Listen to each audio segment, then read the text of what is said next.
پیغام محبت انٹرنیشنل کی جانب سے شائع کردہ کتاب نصاب حیات، موضوع نمبر 44، تیمم کے مسائل۔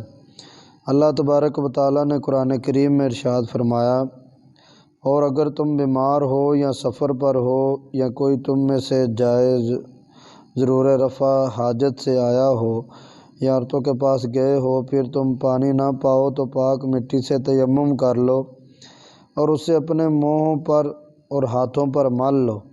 حضرت حذیفہ رضی اللہ تعالیٰ عنہ سے مروی ہے کہ امام الانبیاء صلی اللہ تعالیٰ علیہ وسلم فرماتے ہیں، من جملہ ان باتوں کے جن سے ہم کو لوگوں پر فضیلت دی گئی، یہ 3 باتیں ہیں۔ 1، ہماری صف ملائکہ کی صفوں کی مثل کی گئی۔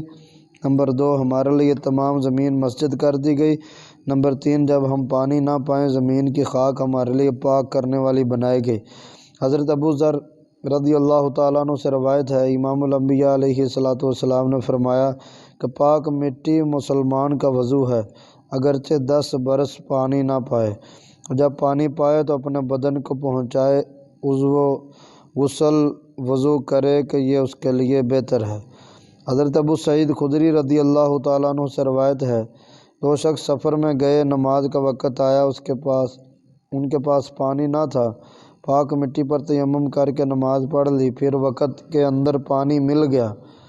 ان میں ایک صاحب نے وضو کر کے نماز کا اعادہ کیا، دوسرے نے اعادہ نہ کیا، تو پھر جب خدمت اقدس میں حاضر ہوئے اس کا ذکر کیا۔ جس نے اعادہ نہ کیا تھا اس سے فرمایا کہ تو سنت کو پہنچا اور تیری نماز ہو گئی، اور جس نے وضو کر کے اعادہ کیا تھا اس سے فرمایا تجھے دگنا ثواب ہے۔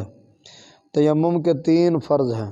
نیت، اگر کسی نے ہاتھ مٹی پر مار کر منہ اور ہاتھوں پر پھیر لیا اور نیت نہ کی، تیمم نہ ہوگا۔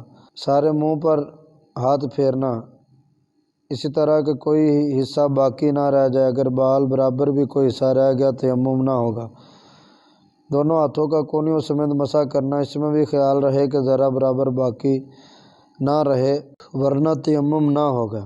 تیمم کی سنتیں: بسم اللہ کہنا، ہاتھوں کو زمین پر مارنا، انگلیاں کھلی ہوئی رکھنا، ہاتھوں کو جاڑ لینا، یعنی ایک ہاتھ کے انگوٹھے کی جڑ کو دوسرے ہاتھ کے انگوٹھے کی جڑ پر مارنا اس طرح کہ تالی کی سی آواز نکلے، زمین پر ہاتھ مار کر لوٹ دینا، پھر منہ پھر ہاتھ کا مسح کرنا، دونوں کا مسح پے در پے ہونا، پہلے داہنے پھر بائیں کا مسح کرنا، پہلے داہنے ہاتھ پھر بائیں ہاتھ کا مسح کرنا، انگلیوں کا خلال جب کہ غبار پہنچ گیا ہو، اور اگر غیر بار نہ پہنچا، مثلاً پتھر وغیرہ کسی ایسی چیز پر ہاتھ مارا جس پر غبار نہ ہو تو اس پر خلال فرض ہے۔